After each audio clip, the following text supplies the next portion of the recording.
Eu sou Manuel Carvalho e este é o P24. Incêndios florestais, o pesadelo com que temos de viver. Este ano estava tudo a correr bem, ou, mais exatamente, estava tudo a correr estranhamente bem. Até que, ao final de agosto, Portugal tinha registado apenas a incidência de 4.457 incêndios rurais que resultaram em 10.294 hectares de área ardida.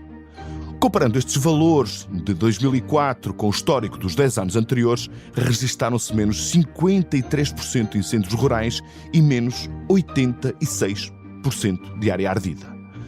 Comparemos melhor os primeiros 8 meses deste ano com os piores anos do período. Em 2016, tinha ardido até agosto uma área 12 vezes maior. E no ano seguinte, o dramático 2017, que fica na memória com a tragédia de Pedrógão, tinha sido devastada uma área de cerca de 20 vezes maior do que a atual. Pondo em comparação em números, este ano, até ao final do mês anterior, arderam 10.294 hectares, recorde-se. Mas nesse ano, de 2017, tinham ardido 236.495 hectares. O que nos diz isto sobre o maior pesadelo dos verões em Portugal? Vendo o copo meio cheio, parece claro que se fizeram notáveis progressos na prevenção e na estratégia de combate. Este ano tivemos períodos, em especial na primeira quinzena de agosto, com dias tórridos e com noites tropicais, e os focos de incêndio que foram aparecendo acabaram por ser extintos rapidamente. Mas se notarmos o que está a acontecer em Oliveira das Mães ou em Albergaria Velha nos últimos dias, podemos também dizer que o problema pode ser visto na ótica de um copo meio vazio. O fogo ameaçou e destruiu bens, causou mortes, bloqueou as ligações por estrada e caminho de ferro às principais cidades do país e deixou no ar a velha inquietação de sempre. Estamos condenados a ser vítimas do fogo. O que é estranho dos incidentes dos últimos dias é que ocorreram no interface entre a floresta e os espaços rurais. Ao contrário do padrão de outrora, o fogo não aconteceu na Serra da Estrela, no Pinhal Interior ou no vazio e abandono das grandes áreas da floresta do interior. O que nos leva para a questão essencial. Será que os progressos que o país fez ao nível da estratégia de combate foram acompanhados pelo mesmo empenho na melhoria da gestão e do ordenamento florestal? A resposta é difícil e põe em causa um velho problema português. Entre nós, é fácil gastar dinheiro em equipamentos como aviões, mas é difícil fazer aplicar medidas de fundo que não dão lugar a inaugurações feéricas boas para passar nas imagens da televisão. O que é preciso para que Portugal dê o passo que falta ao nível do ordenamento e da gestão da floresta? Vamos à procura de respostas em conversa com Miguel Freitas. Ex-secretário de Estado das Florestas, professor de Economia na Universidade do Algarve, especialista em questões de desenvolvimento regional, Miguel Freitas é também consultor de várias comunidades intermunicipais, onde trabalha no terreno para instalar modelos de gestão e ordenamento florestal. Este é o P24. O seu dia começa aqui. Viva Miguel Freitas, seja muito bem-vindo ao P24. Quando esteve no governo, entre 2016 e 2017, coacionou um conjunto de diplomas de um pacote que, na altura, foi designado e ficou conhecido como a Reforma da Floresta. Passados estes anos, que balanço é que nós podemos fazer sobre a aplicação destas medidas? Bom, o que podemos afirmar é que foi feito muito trabalho entre 2017 e 2024. Nós melhorámos substancialmente na resposta, isto é, no combate. Nós fizemos muito trabalho em matéria de prevenção, nomeadamente nas redes de proteção, mas do meu ponto de vista ficou por cumprir aquilo que era o essencial, que era a componente da gestão. E, portanto, esta da gestão florestal. Da gestão florestal. A gestão florestal. E é um elemento essencial desta equação. Nós podemos ter boas redes de proteção, nós podemos ter um bom dispositivo de resposta ao combate, mas se não tivermos um território que esteja gerido, a qualquer altura podemos voltar a ter fogos da dimensão de 2017. Repare-se, nós estamos hoje a discutir esta questão porque estamos a ter um dia difícil, do ponto de vista dos fogos a nível nacional, mas nada comparável com aquilo que aconteceu em 2017. E não estamos livres de que isso possa vir a acontecer. O relatório da AGIF, que faz o balanço exatamente dessa reforma, diz que foram feitos enormes avanços. Por exemplo, nós hoje gastamos mais em prevenção do que gastamos em combate, e esse era um dos grandes objetivos desta reforma, mas outro dos grandes objetivos era gerirmos 300 mil hectares por ano. Ora, não estamos a conseguir fazê-lo. Nós, nesta altura, estamos a gerir o ICNEP mais as empresas que trabalham esta matéria e, portanto, que estão envolvidas no domínio da prevenção e gestão florestal, gerem na ordem dos 90 mil hectares. E, portanto, nós temos cerca de 200 mil hectares que devíamos estar a gerir todos os anos, que não estamos a gerir. E temos os instrumentos para o fazer. Temos, por um lado, as zonas de intervenção florestal. Nós temos no minifúndio, que é isso que nos interessa, nas chamadas áreas, territórios vulneráveis, nós temos cerca de 600 mil hectares geridos pelas zonas de intervenção florestal. Precisávamos de ter um programa para apoiar essas zonas de intervenção florestal, que são, no fundo, figuras de gestão coletiva de território, isto é, gerem território coletivamente. Nós temos essas figuras, temos essas entidades, cerca de 200 entidades a nível nacional, e não temos nenhum programa específico para apoiar essas zonas de intervenção florestal. Nós necessitaríamos qualquer coisa como 55 milhões de euros para apoiar um bom programa das zonas de intervenção florestal, para fazer, por um lado, gestão de combustível, portanto, no fundo, tirar combustível do território. Limpeza das matas. Por outro lado, capacitar tecnicamente essas entidades, atualizar os planos de gestão florestal. Portanto, esse programa é um programa que nós devemos avançar. Eu próprio participarei na sexta-feira num encontro nacional de zonas de intervenção florestal promovido pela FENAF Florestas, exatamente para preparar um borrão de proposta ao governo para um programa de gestão florestal para as áreas das zonas de intervenção florestal.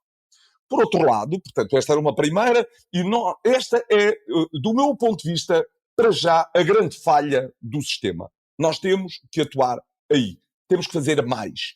Nós temos que ter um programa que tenha uma escala que permita, de facto, dizermos que os territórios de minifúndio são geridos. Nós temos 200 zonas de intervenção florestal que atuam em 600 mil hectares de área de minifúndio, e esse programa é um programa que custa 55 milhões de euros. Repare-se, nós estamos a gastar no sistema cerca de 500 milhões de euros.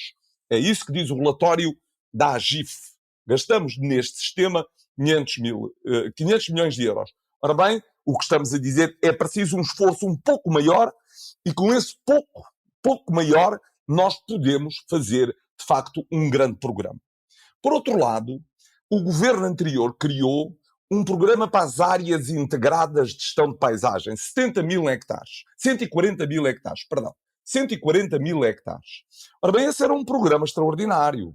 Era um programa que, pela primeira vez, permitia fazer a gestão integrada da floresta e da agricultura em áreas vulneráveis. Bom, a grande questão é que 4 anos depois de ser criado o programa, foram criadas 70 áreas de gestão de paisagem e, neste momento, nós ainda não temos nenhuma, na prática, no terreno, a trabalhar. E, portanto, o que é necessário, já que existem todas as condições, neste momento, para as implementar, que sejam implementadas. Portanto, temos 2 grandes instrumentos de gestão. Mas, Miguel, explique-nos uma coisa, por favor.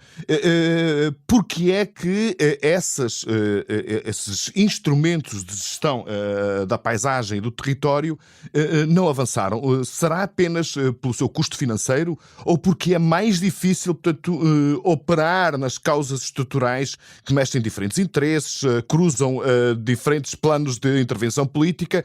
Porque é que há sempre tantas dificuldades em avançar em com todos os instrumentos que tenham a ver com a gestão do território e da paisagem? Neste caso não havia falta de dinheiro. O dinheiro estava no PRR, no Programa de Recuperação e Resiliência, e ainda por cima para financiar a 100%. Do meu ponto de vista, e repito, estamos perante um dos melhores programas que a administração gizou para a floresta, mas de facto burocratizou. Criou uma série de entraves. Isto é, nós, em vez de simplificarmos, queremos fazer as coisas perfeitas. quando queremos ser perfeitos, normalmente não fazemos. Era preferível nós termos começado a agir no terreno e ir melhorando aquilo que era o programa, do que partirmos do princípio que tínhamos que ter uma coisa perfeita para começar o programa. Por exemplo, exigíamos que houvesse 50% das áreas integradas de gestão de paisagem cadastradas. Ora, nós podíamos perfeitamente ter começado por não ter esse objetivo inicial e ter iniciado a fazer onde já houvesse cadastro e depois ir melhorando à medida que o cadastro fosse sendo feito. E, portanto, eu fui sempre recomendando, dando as minhas opiniões sobre essa matéria, sempre que pude publicamente fiz, sempre que tive a oportunidade de o fazer junto do governo fiz. Na verdade, é que ao final de 4 anos, as áreas integradas de gestão de paisagem não estão ainda no terreno. Depois, nós estamos a viver um tempo em que a principal questão que se coloca é o fogo nas áreas de interface urbano-rural.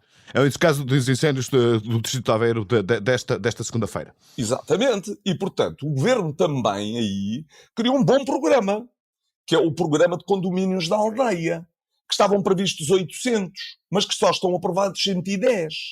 E, portanto, significa, acima de tudo, que nós estamos a fazer um caminho. Significa que os programas que existem neste momento são bons, são sólidos. É preciso pô-los no terreno. É basicamente esta a questão. Nós temos, acima de tudo, que pôr no terreno aquilo que foi, digamos, preparado, enquadrado do ponto de vista da reforma da floresta. Há um caminho a fazer e eu estou convencido que este governo está muito determinado a pôr no terreno este conjunto e outros que naturalmente nasçam da sua própria capacidade de gerar políticas públicas. Mas, do meu ponto de vista, nós não precisamos de mais arquitetura legislativa. Nós precisamos, acima de tudo, passar aos atos. Precisamos passar à prática, de pôr em prática aquilo que neste momento está no nosso quadro legislativo, na nossa programação. Nós temos o Sistema de Gestão Integrada de Fogos Rurais, nós estamos a preparar agora os chamados programas subregionais de gestão integrada de fogos rurais com base na NUT 3, isto é, a partir das associações de municípios, das chamadas comunidades intermunicipais, e, portanto, julgo que esses passos estão a ser dados. Agora, é preciso, de facto, não procurar a perfeição e pôr no terreno aquilo que, no fundo, são as propostas que temos em matéria legislativa. Entre as suas diferentes atividades, como docente universitário, tem também desenvolvido trabalho enquanto consultor, nomeadamente de comunidades de CIMs, portanto, de comunidades intermunicipais. Qual é a sensibilidade que recolhe dos contactos que tem, nomeadamente com os autarcas e com as populações locais? Há a sensibilidade para o problema e para a urgência de ordenar e de gerir a floresta, ou, como aconteceu durante muitas décadas, muitos desses atores locais, sejam eles de natureza política ou não, só se preocupam com o problema quando de facto a floresta arde? Vamos lá ver, a ideia que tenho e contacto com muitos autarcas é que existe hoje uma sensibilidade geral para a questão. Depois, a questão principal é como é que nós passamos da sensibilidade para a ação. E isso significa orçamento, isto significa dinheiro para fazer aquilo que é necessário. E, portanto, há naturalmente municípios que têm capacidade de imediatamente pôr no terreno aquilo que está, digamos, equacionado para os seus municípios. Há outros municípios que certamente não têm capacidade financeira para o fazer de imediato. E, portanto, essa é uma discussão que se está a ter agora ao nível do Sistema de Gestão Integrada de Fogos Rurais e, muito particularmente, nos programas subregionais de gestão integrada de fogos rurais. Existem, inclusivamente, programas desses que estão suspensos. E estão suspensos exatamente à espera que haja uma resposta de onde é que vem o dinheiro para fazer os investimentos que são necessários.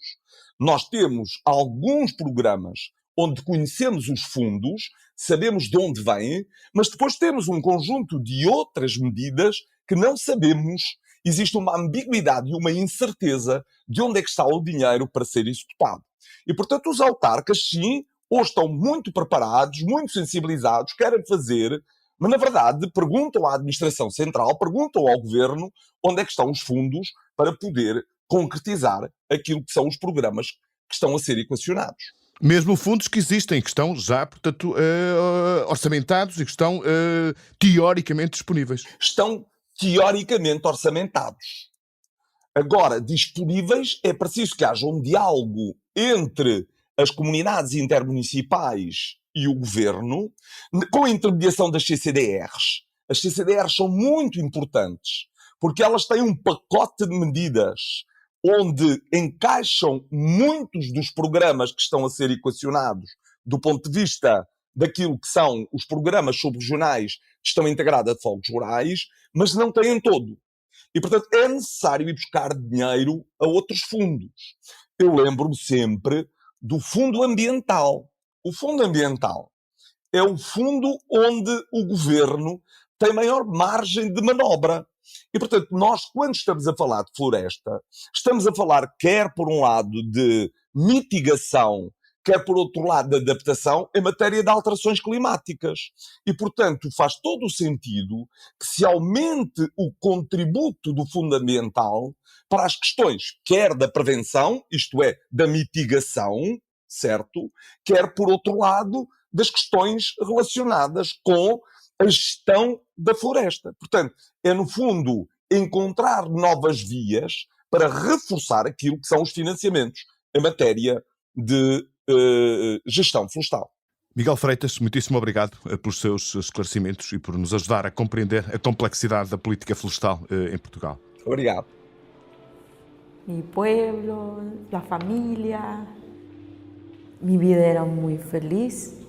Vivir con la naturaleza significa mucho para mí, para mi familia y para mi comunidad. Cambió mucho quando mi papá foi assassinado. A história de Diana Rengifo está há alguns dias disponível no site do Público. Mas a sua carga humana é tão densa que a atualidade transforma-se, neste caso, num mero detalhe. Dos seus dias de ativista em defesa das causas da Amazónia peruana até uma viagem que acabou numa prisão em Portugal, Diana Rengifo dá o rosto a muitos dos problemas com que a maior floresta tropical do mundo se confronta. Entre o altruísmo das causas importantes e o crime do narcotráfico, uma história de muitas vidas dentro de uma vida só, que vale mesmo a pena conhecer. Pode consultá-la no site do Público, www.publico.pt. O P24 regressa amanhã. Tenham um ótimo dia. O P24 é um podcast do Público com música original de Ana Marques Maia. A sonoplastia deste episódio é de Nuno Coelho. O Público fica no ouvido.